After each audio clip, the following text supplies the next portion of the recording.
Hello everyone, I'm ImKibitz and welcome back to Timberborn, a post-apocalyptic beaver society simulation game where you try and survive natural disasters as well as self-inflicted ones. And the game just got an incredible new update that changes everything. But the update also adds end game wonders, which means there's a way to beat the game.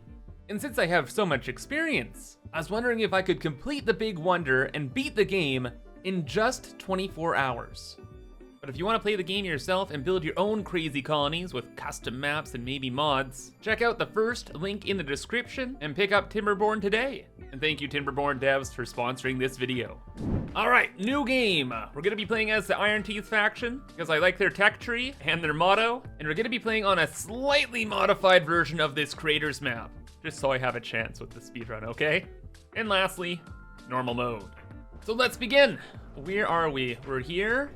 Lots of world to kind of take over. Oh, what's the poopy drink? Oh, that's called bad water. You could consider that very spicy maple syrup. Do not recommend drinking.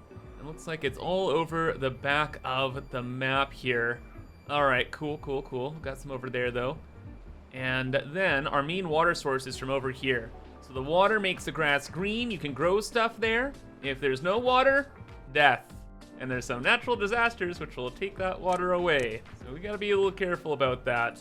And although we wanna go fast, none of this matters if the colony goes kaput. But for now, we just need basics like lumber to get our society started. More workers though, please. Thank you. What are these, children? Non-workers? We'll see if we can do something about that later. Or maybe we can learn about something that solves that problem. But okay, main thing we want to do in the beginning of the game is we need something called a forester. The forester allows us to replant trees because eventually these will run out, and then we're doomed. That's 2 steps beyond right now. We also need water, as well as a good amount of water that's being stored. So, you know, if there's some kind of terrible disaster, say the water stops flowing for some reason, we don't go turbo oof. As our population grows, we want to do a lot of farming, so we'll get that set up. And make a huge crop of kohlrabi, I think this is called. Oh, and big thing, we need to store the food as well. Grand plans though, is we can stack a lot of the buildings with this faction. So you can build log houses all the way up here. You can build some dwellings and stack those too. And we're gonna build a giant settlement structure kind of in the middle of the map here. Because you can only grow stuff where the grass is green and other places kind of ick. And as we get closer to the spicy syrup, it's super ick. We want to utilize the green space to the best of our ability. Now the last thing we need is just this lumber mill here. It turns wood into planks, and those planks, along with 60 science, gets us the forester. And we're gonna do a lot of the tree stuff across the river here. So we'll start that there, then plant oak trees out the wazoo. And use the rest of our space here for farming. By the way, I did some reorganization to go along with our big plan. Because yes, we are speedrunning, but also I don't want things to look gross or else I'll lose my mind. Oh, that was quick. That means the water will stop from up here and everything will die for however long the drought is.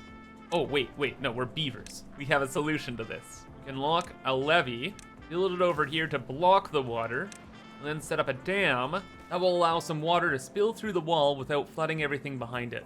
That way, we at least have like a puddle of drink. And a lot of blueberries stored as well. Blueberries are used in these breeding pods to make new beavers, because we are the industrial faction and that's the most efficient way of doing things. And on that note, I changed my mind. It would look better if it was here. Oh, but then the water's gonna flow over to here. No. That covers all of our bases, yes. That means the water will pool up in this area. We have some breakable stuff that can let the water loose over this way, but we do not want to do that. All we want to do right now is survive the first drought. And it is very quickly approaching, but good news that the dam is almost complete. But now the drought is here. The sip is gone, but we got the dam built. Everything's fine. We're gonna have an amount of water here. Because if we didn't have water, bad news. That means we're through the first 2 big hurdles of the game. That's all the easy mode stuff. The first drought isn't a big deal. It'll get a lot worse as the game progresses. But what I'm way more worried about is a bad tide. You know what happens during a bad tide is the terrible nuclear wastewater starts coming from our main freshwater source. So instead of just, drying things out, it actively poisons everything and irradiates the entire colony. And it is by far our biggest threat. We do have the technology points, though, to unlock something that can help us. And that is a floodgate. The floodgates are adjustable dams where you can raise or lower them to let water out, or bad water out. We'll build them here, have a little walkway over that way too, then clear the debris so fluids can go this way, and then this nice channel just goes right outside of the map. In fact, it's one of the reasons I chose this map to do the speedrun on. Oh, but I guess that also means we do not want the bad water flowing into our system. Thank you. That means we can close that gate, open this gate, bad water goes bye-bye, and the good water stays here. But since we are speed running, we're gonna start on our power infrastructure. The game runs on horsepower. You get more or less depending on how fast the water is flowing. Then you can transfer all of the power around with power shafts, i.e. spinning logs. But to build those, we need to automate gears. And then we'll have the two basic things ready to go. We have gears, we have planks, we have our floodgates. We're looking good. And just in time too. So without water, we can't spin the water wheels, so we won't have power. And that will put these guys out of work and stop a lot of our production. However, just build more science buildings and have them convert to scientists. Or just do something else. Maybe they could build more. Actually, yeah, that's the play. I'm gonna be bringing all of the power down over this way onto the dirt. Over here, we'll build stuff like fermenters, which allow us to get a better food source than the rest of our industrial stuff. I've reorganized this place so we could have better storage options, mainly for food, where I want to store fermented food we can eat there, and then the stuff to be fermented next to the fermenters. And then all the rest of the industry stuff will kind of scale out this way. And we're scaling up our power and our log production well, but we're gonna start running into food scarcity problems. Like, we're only eating blueberries right now, and the rest of our food being eaten the second it's grown. So changing up the plan a tiny bit. We're gonna let the water into this area now, and we're going to have it flood over here and stop it at this new floodgate, at least temporarily, because if we expand the water that way, we expand the green space this way, we can grow more food. A lot more food. Oh, but the next drought is 7 days long, a full week. All right, this might get a little weird.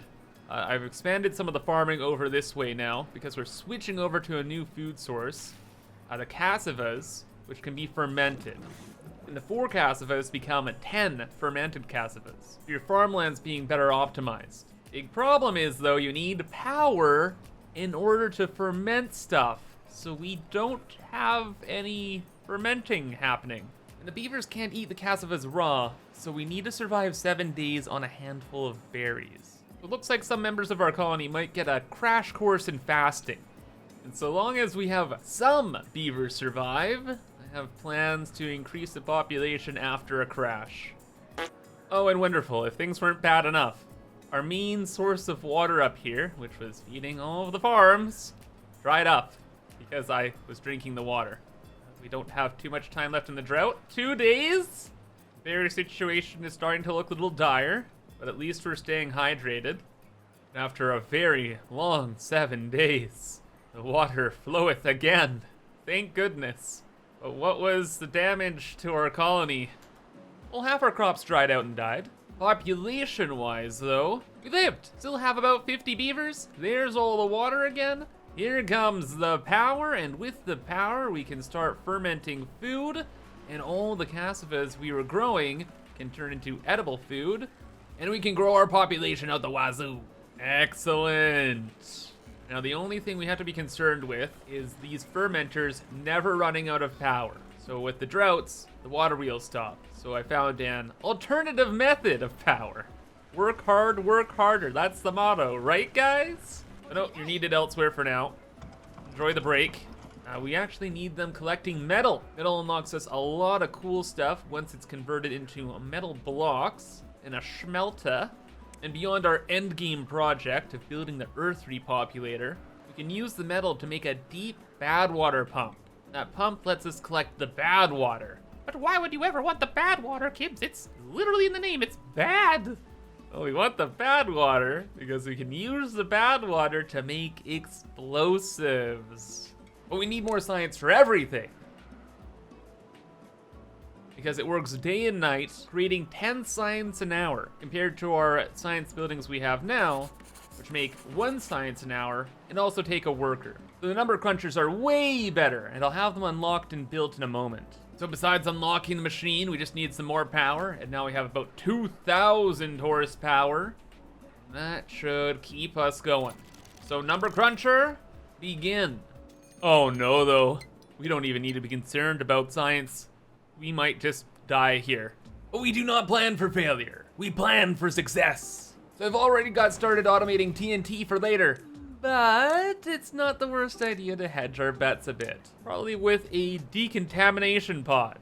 Before that pod, we need this science stuff, extract. And that's made in a centrifuge. So let's unlock that. Let's build the centrifuge right over here. And a couple emergency decontamination pods in case things get a little too weird. Kind of funny though, eh? The dichotomy of beaver. You can use the bad nuclear waste stuff to make either weapons or apparently the decontamination medicine stuff. Whoa, dude, it's like there's a message. Whoa. Message received, bad tide inbound. Okay, it's only a day, so that's really, really good. Just need this rerouting system to work. So we close that up. That is already open. And then, it sucks, but we gotta get rid of all of the water here. Trees are probably not gonna grow. They probably will die. You do not start. I don't think that actually will collect the bad tide, but still, just in case, turn that off. And oh my god, what do you mean it's flooding? Oh, okay, well, that's bad tide water into our main farmland and everything. Cool. Cool. Yeah, now all the ground is contaminated. Worse than that, one of the pathways actually goes through the water, and now that is contaminated. That is truly, truly awful. Not only does it contaminate the beavers, but it seeps into the ground, which kills plants almost instantly. So bye-bye berries. Gardens, dead. Beavers, I don't even want to know how many will get contaminated here. How many do we have in the colony? About 64, okay. Well, good news. Bad tide's over. Now the consequences really begin. Let's open this up. Just let the bad water flow out as fast as possible. Gonna have to replant a bunch of berry bushes. Now there do be zombies. Oh god, but they're walking the streets. The infected. Good news, they don't actually infect other beavers. Bad news, they're lazy. They eat food, use resources, and don't actually do any work. The worst thing in a beaver society. Lazy beavers. But we have a decontamination pod. Good. Rejoin working society. Purify yourself of the forbidden sip. And good news, it looks like there are only 3 contaminated adults. So they'll do their thing in the bathtub. We'll store up a bunch of extract in case we have a bigger zombie outbreak in the future. And then we gotta work on a solution to that. Like in a perfect world, we don't need to think about the bad tide at all, and we can just send it somewhere else. And we can do that with a sluice, where you have one sluice, direct the bad water just off the map and into the void, and then another that lets clean water into our colony. But it's a big project up on a cliff, so we need to race to beat the next bad tide. And like, we've only dealt with a beginner bad tide. That was a day. What if the bad tide was multiple days, like 7 days, 8 days? It would be a total disaster. And right on cue, we failed. Yep, we failed. We got the stairs up here. We got some area cleared. We built the first sluice, but it'd be a miracle if we finished the overflow channel in time. It doesn't mean we're giving up though. Like, we have 2 and a bit days, it's possible. But we do need to start building the actual sluice. So, blast it. Goodbye. So, we did not get that done in 2 days. There's the bad tide. All right, well, I guess we have to force this just to be open. And then, as for the situation down here, just immediately put that to 0, already on 0, good. And then I close this. So the water is flowing, and it's flowing directly out of the map. Wasn't greedy trying to store more in here. And this should just flow right on through, not cause any big ripples or waves. Stay in its lane, right? Do not overflow. Oh my gosh, that's pretty close. But close enough. The bad water is out of here, brother. Very good. And well, we kind of missed the bad tide, but the system is built. These things are automatic. Clean water this way, bad water to the void. We got an emergency floodgate for extra controls too. Woo, woo, woo, woo, woo, woo, woo, woo, woo. Cool. So did all the work pay off? Let's find out. So sluice system, please, please, please, please, just work. Okay, well, oh no, it's perfect. Yeah, it stopped there. It's going off the map. Bad tide solved. Wait, don't overflow. What is going on? Why is it overflowing? Stop! Stop it. Stop. Wait, it actually did stop. Okay, it overflows a tiny little bit, but then things kind of calm down and it's gone. All right. So that should like evaporate or something, and our entire society is all good. We've done it. So a celebratory explosion. Hooray. All the explosions. We don't need to redirect the bad tide out this way anymore, meaning we can do gardening out the wazoo. Dynamite. Send it. Big water pit so the farms never die, and we can close that up for good. Once the fresh water's back and flowing over, that restores our colony to proper health. Food's looking good. Water almost ran out. It was still fine though. And while all that was happening, I set a lot of my beavers to work and had them build a bunch more number crunchers. So we don't really have the power grid to support all of these, but once we do, we'll have tens of thousands of research points in no time. So we'll leave some of them off for now. And let's celebrate some more by building a few monuments. Let's get a labor monument for all of our survivors. That can be right up here, overlooking the colony. And let's get the Flame of Unity out in our project area. And they also help give the beavers buffs. And the more buffs they have, the faster they can work, the faster they can run, the longer they can live. So I think those will be worth the investment. But we still have the problem of when every bad tide happens, we have to send our beavers to the wheels. And they make a lot of power, but I want a more permanent solution. And guess what it is? It's the bad water. So around the map, there are these geysers of bad water, which you can seal up with this tech, but this build can also keep the bad water flowing non-stop, which could run water wheels non-stop, thus giving us infinite power. And if we had that infinite power at all times, we'd never have to worry about food either, because the fermenters could always be running, and when it isn't a drought or anything, we'd just have way more power and could run all of our number crunchers. So what I'm trying to say is, we're gonna kinda technically build a nuclear power plant. If you know me, I'm very good at building nuclear power plants, so this will all go swimmingly. Or not swimmingly. Don't swim in the bad water. I don't want any more zombies, thank you. We have just one big logistics problem. We have a district center, and the further away you go from the district center, the less productive the beavers get. So I've kind of went over this way, and we're gonna be building a district over here. But with the new district, it's like an entirely new colony. It has its own separate resources, its own separate population, separate everything. And we can ship stuff over from this colony to the other. But to try and save some time, we're going to try and build as much critical infrastructure as we can before we set the district to loose, including a big sip tank. And on top of that infinite power project we're gonna get working on, there's also infinite iron up the hill. So right now, we'd be getting iron just from these ruins, and the ruins, well, they run out. So what you can do is you can go and build a mine, supply it with some resources, and get metal out of it. Because remember, our end goal needs 2,000 iron blocks. So the mine is mission critical. Oh my gosh, another bad tide? It's nice to have the solution here, but then the water stops and our power stops, and it's so annoying. Trying to produce the other object we need too, which is the treated planks. And that's by collecting pine resin from pine trees and combining that with planks in this building. But this building needs power like everything else, and these freaking wheels just aren't enough. Oh my gosh, beavers, why can't you work faster? It's fine, it's fine, it's fine. Eventually we'll have the infinite power source here. How are the seals looking? Done? It's done. Bad water? More like no water, am I right? And the other one has all the materials, about to be complete as well. Very good. Then I have a master plan. Not only can we use these bad water things to give us infinite power, but then I thought, oh, what if we had unlimited sip as well? Because up this way, we have all the water flowing through here, down a waterfall, and then through a bunch of power wheels.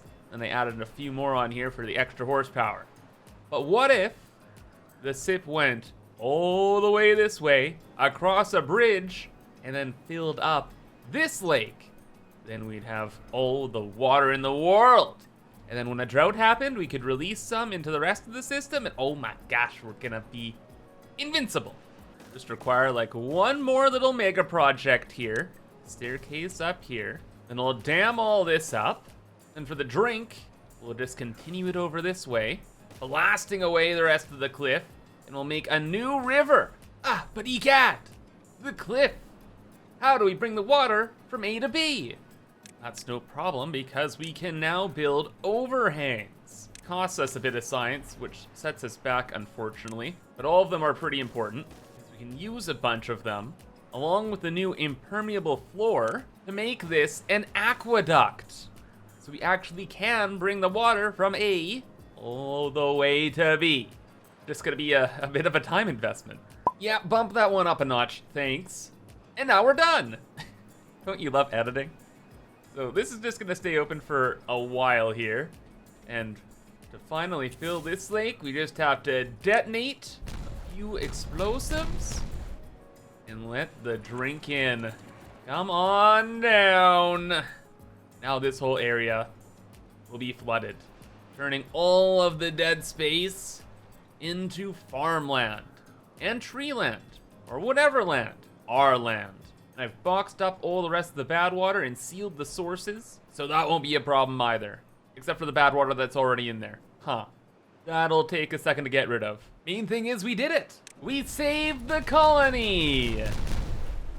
Oh, wait a second. Did I actually let the bad water go away?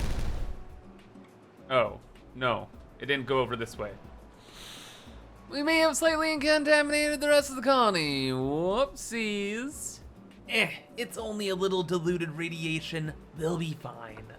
And with water solved, now it's time for the big project. Gentlemen, I appreciate all of your slave labor, but we cannot rely on you. We need the power of automation. We're gonna do what we did with the aqueduct here, except with the bad water. So we're gonna make a massive bad water aqueduct over the rest of the colony. So it doesn't poison the land, and we can yoink all the power from it. So we'll have to build a bunch of these giant bridges, cover them in blocks and impermeable floors, and then I'm really hoping that the water wheels can work with that. Can. Excellent. We have an awkward tile right next door. Well, what if we just put another water wheel there? Thoughts? Good idea? Best idea? You better believe it. So it shall be a glorious plan that will cost many beavers their lives and take many generations, but it will secure our colony forever. But I couldn't imagine a more worthy project. But man, I actually did not anticipate the amount of sacrifice this would actually take. A lot of beavers died. It wasn't actually because of this project though, it's because I stopped paying attention to the main colony over here. We had like a 9-day drought, we ran out of food, it all died, and then a lot of beavers died. It's kind of what happens when you get to like the 150 beaver mark. You look away for 1 second, then uh-oh, spaghetti-o, everyone died. Happens. And also a problem that we solved with mushrooms. Hydroponic gardens. So similar to the cassavas that were growing off in the fields here, we could just make mushrooms in these stackable buildings, ferment them, and that becomes mushroom foo. Look at all the mushrooms. Once that's actually fermented, bro, no more food problems forever. Which is a nice little side project to get out of the way while we're making the infinite power. So it took us till cycle 21 to actually get this whole thing together, and my goodness, it took forever. So hopefully it all works. Thing is, all of the bad water will flow through this way, dump out here, and then go out of the map. No problem. Then I have a vertical power shaft to bring the horsepower down to the main grid, and then, I don't know, profit. I guess we start beating the game then. Let's just hope that this actually does work. So we open this up. Out comes the bad water. It doesn't poison the rest of the lake, right? That's our main water supply. Maybe should have considered that a bit more, but it doesn't look like it's causing contamination. Maybe a little bit in the ground, but that's underwater and in the ground, not the water supply, so who cares? I just have to wait for this to fill up. I'm hoping that the rate isn't too fast though, because if the bad water overflows from our system here, problems. But it won't. This is the Kibitz nuclear project. They work fine every time. Unless I missed like one of these impermeable floors, then we're gonna have nuclear waste kind of dumping on our citizens, but that's, you know what, that won't happen. There we go. All right, and now that we're over the edge, let's turn one of those off. See what happens. Our power is at about 5,000 horsepower before this system starts. It's overflowing. No leaks under the bridge. Looking dry, looking productive. Nuclear waste. Oops, out the other end. Okay. No problems at all. Actually, no problems at all. But if we had more sit, we would get more horsepower. Don't overflow, I swear to goodness. No, it's looking fine on the flow rate. Wheels spinning faster, another 1,000 horsepower. We're up to 8,000, so that's like 3,000. And that's permanent too, that will never stop. But these water wheels over here aren't starting. The water here isn't high enough. Oh no! Time for a Kibitz patented quick fix, where we just add a platform to the end with a couple floodgates. And we can just raise this a little bit. Now the other wheels are spinning. Spinning and winning. It's even better, which is ironic, is that it's a drought as well, so no normal power grid. All of this shut down, doesn't matter anymore. We have the nuclear, yes, the nuclear power plant. It's nuclear wastewater. It is a nuclear power plant. We did it. It's looking like a clean 5,000 horsepower that'll run consistently forever. We actually need a lot more, but that's just because the factory has grown and it's hard to keep up. But in reality, all we need to survive is to power these fermenters. That gets us food, and if we have enough food, then it's all good. And our time is looking pretty good. And our science, yeah, we got that out a wazoo. Which means it is time to complete the Earth Repopulator. Let's get it unlocked. Yes, please. Look at that chonky turret looking thing. Where do we want to build that? Well, I've actually had it planned this whole time. I'm gonna build it right on top of the housing stack, right where we began the game. And let us begin our monument. Actually, wait, no. Hold up. We have some time. Quick change of plans. I actually want to build this wind tunnel really quick. It looks cool. A beaver wind tunnel? Oh, yes. In fact, let's like redesign this whole area, make it kind of like a cool entertainment zone.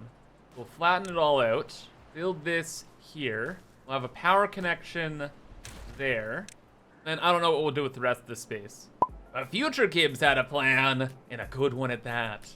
Add in these cool rooftop terrace hangout places, a few statues, and one of the cooler new things in the whole update, the detailer, which stamps your beaver's tails with a variety of images or ones you upload yourself.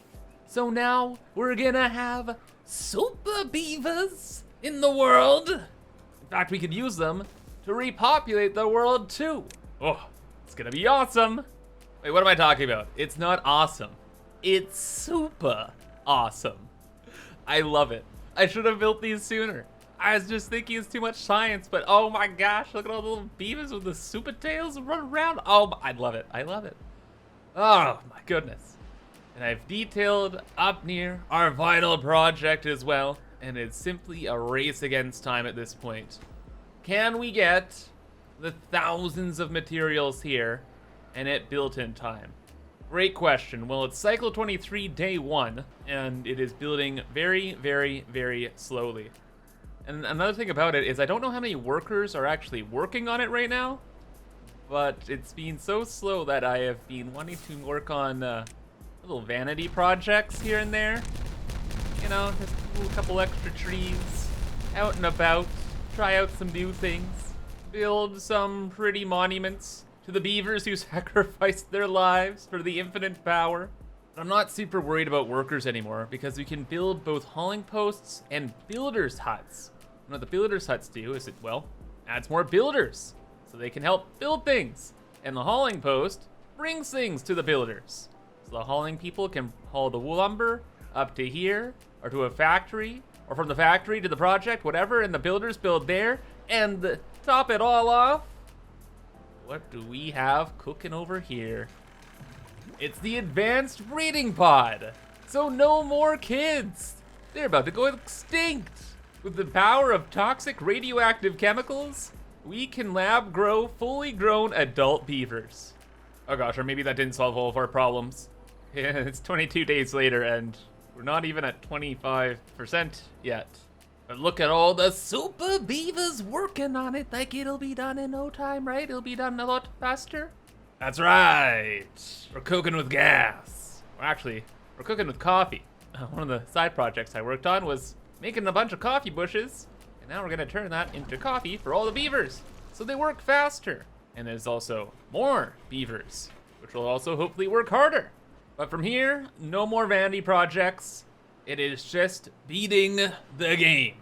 Time's a little closer than I thought it would be, and be ashamed to throw it now. But would I change any decisions? You better believe I wouldn't. But we're halfway there, 75%. Now with a horribly unsafe amount of beavers, the project is complete. Where's the win? Where's the big win screen? No win screen?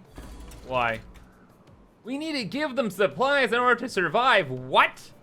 But it's all good. The berries didn't stop us. With the power of coffee, 300 cups of it per barrel, we're able to get everything we needed, and we are ready to launch. Are you ready, Super Beaver? It is time to fulfill your destiny. Hit the button. And at 23 hours and 13 minutes, there we go. Oh, it's launching multiple beavers in like every direction? It's only launching one beaver. I guess because we can grow more beavers in pods, but still, would it be nice to have friends? But there it is. The end of Timberborn. We have beaten the game. Our grand civilization, still with half a map to expand to if we so desired. Or, now that we have completed this, we actually have the option to have a flexible start. So on all future maps, we can set our initial spawn point wherever we want. But for now, we rest and claim victory. Well done. What a journey that has been.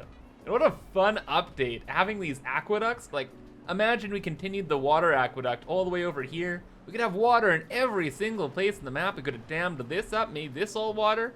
There's more free power with the bad water there. Like, oh my goodness, the possibilities are endless. But for now, that is gonna be all. So if you enjoyed, check out the game yourself by clicking on the link in the description.